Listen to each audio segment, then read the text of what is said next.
Lundi 3 août 2020, bienvenue En prenant votre café ou en conduisant votre auto si vous êtes retour au travail. J'espère que vous avez passé une très bonne nuit. Hier, je me suis fait avertir par Instagram que la chanson que j'avais mis avait des droits, que je fasse attention. Fait qu'aujourd'hui, je vais vous chanter. J'ai une chanson dans la tête depuis hier. Voilà j'essayerai de deviner. As the snow flies on a cold and gray Chicago morning, a poor little baby child is born in the ghetto. Puis là, je travaille mon diaphragme. C'est la chanson d'Elvis Presley, In the Ghetto. Je ne sais pas si on va m'avertir à cause de ça. On ne m'a pas bloqué, moi, juste bloqué dans certains pays. Une amateur, une personne qui adore Elvis Presley, c'est la plongeuse Annie Pelletier. Elle m'avait dit ça il y a quelques années, qu'elle aimait beaucoup. Et d'ailleurs, il y a 24 ans, le 31 juillet 1996, elle participait aux Jeux olympiques d'Atlanta et elle gagnait sa médaille contre toute attente. Donc, félicitations Annie, encore 24 ans plus tard. Tu nous avais fait vivre un grand moment. Il n'y en a pas d'Olympique cette année, c'est plate quand même. Hein? C'est toujours un moment le fun, c'est le moment où on arrête. Tu sais, moi, l'été, j'écoute soit les Jeux olympiques. Au début juillet, pour moi, normalement, c'est sacré. J'écoute le Tour de France, littéralement. Je m'assois devant la télé et je regarde, oui, bien entendu, les coureurs qui trichent toutes, là, on va se le dire, mais je regarde aussi et surtout les paysages. Et c'est comme ça qu'on découvre un pays, puis la France nous le met plein la vue, avec les images à couper le souffle, des églises et des châteaux exceptionnels. Et c'est ce que j'aime regarder les campagnes, puis après ça, je me dis, je vais aller là. Mais c'est ça qu'il faut faire aussi au Québec, montrer le Québec du haut des airs pour qu'on le découvre un peu plus sur la terre après. Donc, très intéressant. Donc, il n'y a pas ça cet été. Bon, on a la Coupe Stanley, en route vers la Coupe Stanley. Et dans la presse ce matin, on se surpasse avec les sports. On dit, dans la presse, OK, comment Claude Julien a gagné son premier duel? Oh my God! Hein? Et des fois, on ne sait pas quoi écrire. Comment il a gagné son premier duel? Je vais vous le dire. OK, le Canadien menait 2-0. OK, ça a fait 2-2. Je ne sais même pas comment ça a fini. Moi, je dormais, là. Puis à un moment donné, en prolongation, Jeff Petrie a marqué un but. Il a tiré sur le but, puis le gardien ne l'a pas arrêté. Et voilà. Voilà comment Claude Julien a gagné son premier duel. Jeff Petrie a marqué un but. Je pense qu'il joue ce soir, le Canadien.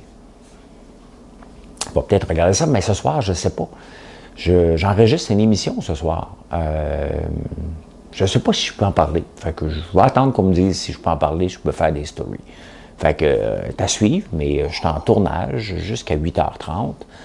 À Montréal, ben oui, il faut que j'arrive tout peigné. Fait qu'il faut que je m'amène mon petit gel puis me faire beau. Je vais passer chez moi, voir si mes garçons ont fait le ménage. J'espère qu'ils écoutent. Que la maison soit propre.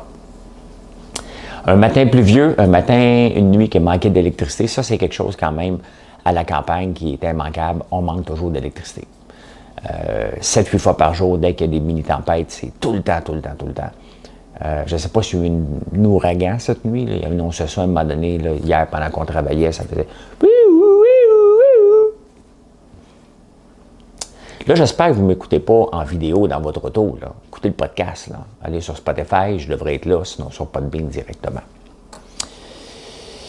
Sur Internet, dans le journal aujourd'hui, il y a un père qui a commencé à regarder le compte Instagram de son jeune de 9 ans et il a vu qu'il y avait de la porno juvénile sur Instagram. Et c'est quand même surprenant parce que, regardez, j'ai juste mis la chanson de Simon & Garfunkel hier, et tout de suite, alors que je publiais la vidéo, ça veut dire qu'ils ont eu le temps de l'analyser, ils ont des outils pour analyser le contenu. Avant même de le mettre en ligne, ils m'ont dit non, tu n'as pas les droits là-dessus, tu ne peux pas le mettre dans certains pays. Tout de suite éliminé. Comment une photo d'un jeune avec ses fesses peut être sur Internet? sur Instagram. Comment est-ce possible à l'heure des technologies d'aujourd'hui? Ça me dépasse beaucoup. Quand mon fils, Alexis, était plus jeune, à un moment donné, il jouait en ligne avec quelqu'un. Et le quelqu'un, c'était un jeune de 18 ans, mais il ne savait pas. Puis il avait demandé, ben rentre, on peut être ami Messenger. Alexis, il était jeune, là, 6 ans, peut-être 7 ans, puis il jouait à un jeu, là, je ne sais pas trop quoi, là, Mario Bros. Ça. Et Alexis a donné son compte Messenger, ou je ne sais pas c'était quoi, là, en tout cas, bref. Et je tombe sur la conversation, et le jeune, il demande, montre-moi tes parties. Oh, j'ai fait un FaceTime. C'était pas FaceTime, mais bref, je suis rentré en vidéo avec lui. Allô, Alexis? Oh, non, c'est moi. Je l'avais dénoncé à la police. Ça n'a rien donné, comme d'habitude. Ça donne jamais rien à appeler la police. La réalité, là, c'est que j'ai dû appeler la police plusieurs fois. Soit des menaces, soit n'importe quoi, ou des affaires comme ça. Et à date, ça donne strictement rien. As-tu peur? Il était-tu vraiment montré son zizi? Hey, si bon, prends conversation, fais ta job. C'est tout. OK? Fait que. Debout, je rechante encore Hymne de Ghetto. Hein? Tellement bonne cette chanson-là. Vous irez l'écouter. Je ne suis pas un fan d'Elvis Presley, là, mais j'aime quelques chansons de lui. Hey, les plus jeunes, ceux qui ne le connaissent pas. Moi non plus, je ne le connaissais pas avant qu'il meure. Il est mort en 1977. Et j'étais à Montréal, mon cousin habitait sur la rue, sur le boulevard Henri Bourassa. Et il me dit, François, Elvis Presley, il m'a réveillé le matin, au mois d'août. François, Elvis Presley est mort. Quelle date qu'il est mort, Elvis Presley? Quand même intéressant, parce qu'on en parle encore aujourd'hui. Presque tout le monde le connaît. Elvis Presley. Le 16 août 1977, j'avais la bonne année. Donc, le 16 août, il va certainement avoir un pèlerinage à Memphis. Mais j'ai dit, c'est qui? Hein? C'est qui, Elvis? Là, ben, c'est ça. Je ne le connaissais pas. Il venait de la campagne. Hein? Il n'y avait pas les Internet dans ce temps-là. Mon père n'aimait pas Elvis. Ben, il ne l'écoutait pas.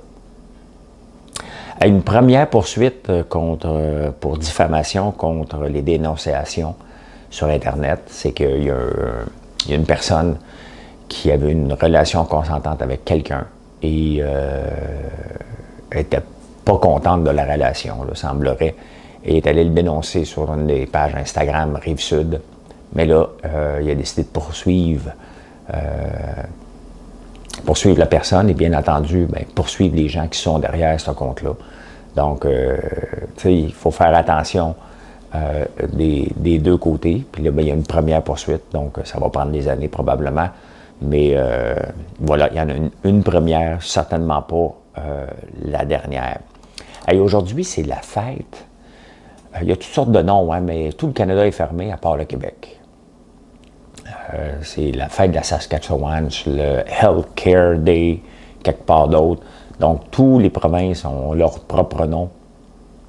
Mais bref, c'est fermé dans le Canada anglais, donc il n'y a pas de National Post. Ce matin, c'est le journal, tu sais, ma séquence de journaux à lire le matin, c'est toujours Journal de Montréal ou La Presse. Moi, j'aime pas faire de jaloux, fait que je lis une journée, puis l'autre journée. J'étais un peu toc, là, comme ça. Et après ça, des fois, je vais lire Le Devoir. Mais bon, c'est souvent les mêmes nouvelles qu'ailleurs, donc je lis pas. Et après ça, je m'en vais dans le National Post, Financial Post, qui est ensemble. Et après ça, je me promène The Independent et le Figaro, puis je cherche des nouvelles pour vous jaser un peu, pour faire le tour des nouvelles. Je fais ça pendant 1h15 le matin, exactement. Et je vais vite. Après ça, le Los Angeles Times. Le dimanche, le LA Times, c'est complètement débile avec les maisons à vendre, mais ça ne m'intéresse pas. Ça ne m'intéresse pas, je suis bien ici au Québec. On est bien au Québec, on est mieux que bien des places. Regardez à Melbourne. Hein? Melbourne était déconfiné depuis quelques semaines. Il avait reconfiné un peu. Ah, mais là, c'est sérieux. Là, tu ne peux pas sortir plus qu'1 heure par jour et tu peux aller dans un rayon de 5 km. Donc, c'est confinement total encore.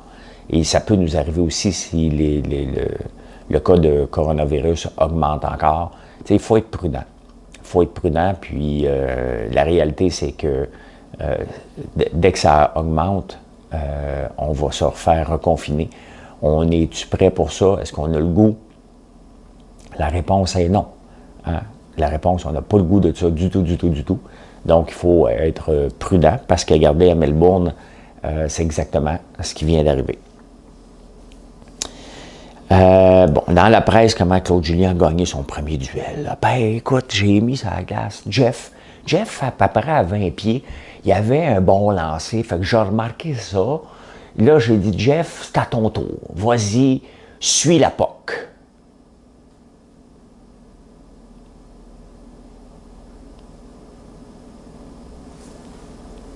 Ce moment de silence était nécessaire. Ce moment de silence était nécessaire. 250 personnes aujourd'hui dans des salles fermées. Hein? On vient de remplir les salles de cinéma. Là c'est fait. Là. Maintenant, ça prend des bons films. Et j'espère que le film Tenet il va être bon, hein, parce qu'on l'attend en maudit. C'est juste que le nom, il n'est pas winner. T'sais. Pour un film là, qui est supposé remplir les salles qu'on attend puis qu'on attend, il semble que le nom ne le garage pas. Oh, Apollo 13, on y va, là. Hein? E.T., on y va. Tenet. Ça ne m'inspire pas confiance.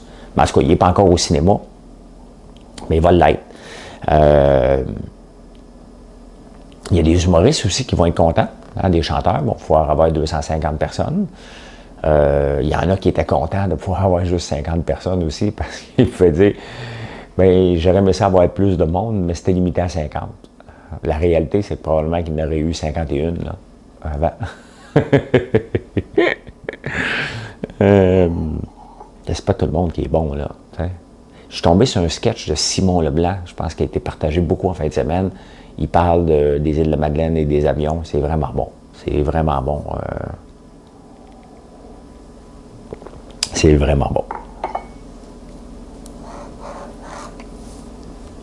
Je ne sais pas s'il va pleuvoir toute la journée. Hein? On ne travaillera pas dehors aujourd'hui. On va travailler en dedans. Il y a pas, on n'ira pas jouer dans le bout, faire des traces tout partout. Hier, je suis allé nourrir les cochons qui sont dans le bois. Et il y a une petite côte à monter. Et j'aurais dû filmer ça. Des fois, je devrais filmer des choses. J'y pense par après. Mais je n'étais pas certain de remonter à la côte avec... j'étais en camion parce qu'il pleuvait. Et j'ai un Range Rover. Et j'ai encore mes pneus d'hiver. Je n'ai pas eu le temps de les enlever. Pas grave, il est toujours parké de toute façon. Et là, je l'ai mis en mode boue. My God, ça marche pour vrai, cette affaire-là. Là. Je pensais jamais monter à la côte. Et là, tranquillement, il se prenait une roue. Il se déprenait. Il montait. Ça a pris du temps.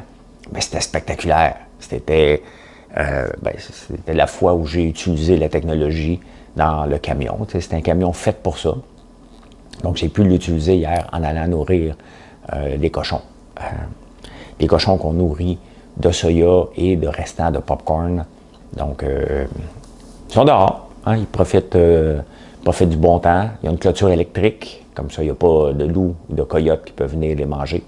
D'ailleurs, c'est pas le temps de l'année. En ce moment, ils sont tranquilles, les coyotes. Mais très bientôt, quand on arrive à la fin septembre, il faut absolument... Ben, les animaux dorment à l'intérieur tout le temps. Et parce qu'au mois d'octobre, on s'en est fait manger l'année passée, on s'en est fait dévorer 5-6 moutons. Donc, il faut les enfermer pour éviter que les coyotes viennent les attaquer.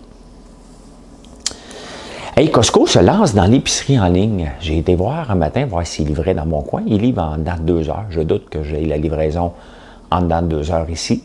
Mais c'est intéressant. Tous les 76 Costco vont offrir le service en ligne pour l'épicerie. Donc, je vais aller revoir tantôt, voir comment ça fonctionne. Mais je trouve ça intéressant. Et ça nous dit aussi que le marché des livraisons en ligne est là pour rester. Et ça nous dit aussi que si jamais il y a une pandémie, une deuxième vague, bien Costco se place déjà positionné. Parce qu'il ne faut pas que tu attendes la crise pour te positionner, sinon il est trop tard. Mais on s'en va dans un pas dans une nouvelle direction pour avoir nos choses livrées à la maison. Donc, c'est intéressant. On va voir. C'est sûr que là, je suis en campagne, pas en ville, donc je ne sais pas s'ils vont livrer. Mais c'est à suivre. C'est intéressant. D'ailleurs, la plupart des magasins le font. On est obligé de mettre des infrastructures en place. Donc, Costco est là-dedans aussi. Donc, c'est très, très intéressant à suivre. C'est avec la compagnie Instacart qu'ils le font. Donc, à suivre, à suivre. Hey, il y en a qui recommencent à travailler aujourd'hui. Les chantiers vont réouvrir.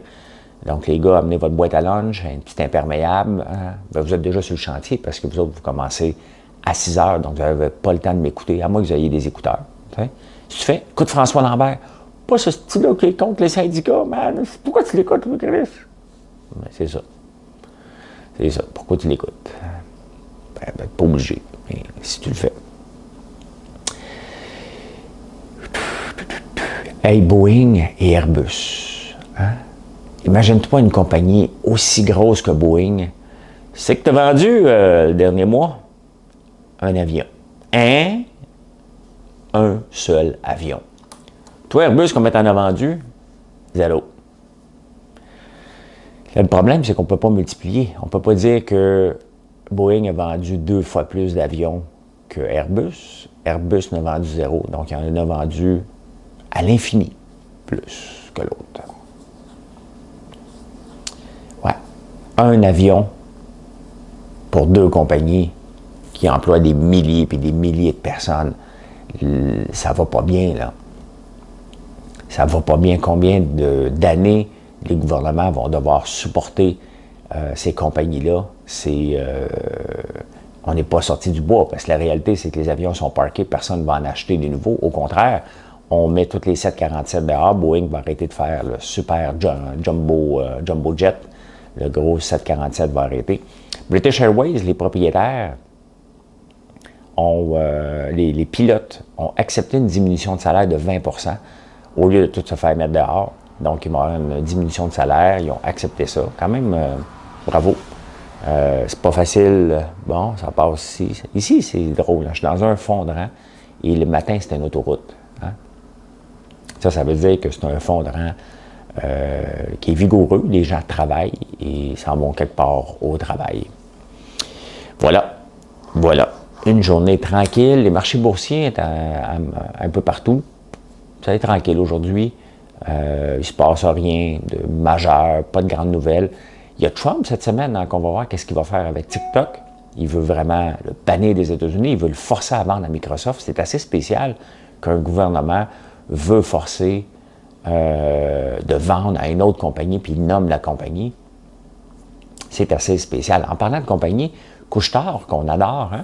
Et tu sais, des fois, on se fait acquérir, puis on chiale ici, mais on est fiers quand des compagnies comme Couche-Tard sont des prédateurs, puis achètent d'autres compagnies. Bien là, ils ont manqué leur coup pour Speedway. C'est une autre compagnie japonaise qui a acheté, qui détient les 7-Eleven, qui vient d'acheter Speedway pour 21 milliards. Donc, c'est pas Couche-Tard qui l'a eu. Il avait manqué son coup aussi en Australie pour Caltex, quelque chose comme ça. Donc, on est fiers de voir notre Couche-Tard dominer le marché international du dépanneur et on s'offusque lorsqu'on se fait acheter ici. Bien, tu sais, c'est donnant. La réalité, c'est que l'entrepreneur va toujours vendre au plus offrant. Tant mieux si c'est québécois. On s'entend. Mais il faut être fier de nos acquisitions. Il faut être fier aussi lorsque une de nos entreprises est achetée. Est achetée pourquoi? Parce qu'on a du talent ici souvent. Donc là, on en voit moins un peu. Bien, regardez, il y a IPL qui vient d'être acheté. Une compagnie quand même du Québec qui était déjà détenue par des investisseurs étrangers de toute façon. Ils sont à la bourse. Donc, c'est la nouvelle aujourd'hui. Couche-Tard a manqué son coup. Voilà, je vous souhaite une excellente journée en ce lundi matin pluvieux. C'est correct, hein? Ça nous donne, après les vacances, on rentre au travail, il pleut, c'est pas la fin du monde. C'est choquant un peu quand on finit nos vacances. Puis c'est le gros soleil, 30 degrés. C'est comme, oh, j'aurais dû rester une journée de plus. Là, aujourd'hui, vous vous levez, vous dites, ben regarde, j'ai bien fait de finir mes vacances au bon moment, il commence à pleuvoir, je vais rentrer au travail. Donc, bon retour au travail. Et ce soir, je ne viendrai pas vous jaser, bien entendu. Je vais être en tournage. Donc, ne me cherchez pas. Je vais peut-être écrire un petit statut où ce que je suis, si je peux. Mais sinon, je vais vous voir demain matin, bien entendu. Donc voilà comment j'ai vu l'actualité en ce 3 avril 2020. Et je vous laisse sur la chanson In the Ghetto. Je me souviens même plus des paroles. Fait que vous n'avez même pas besoin de m'entendre. Allez, bonne journée.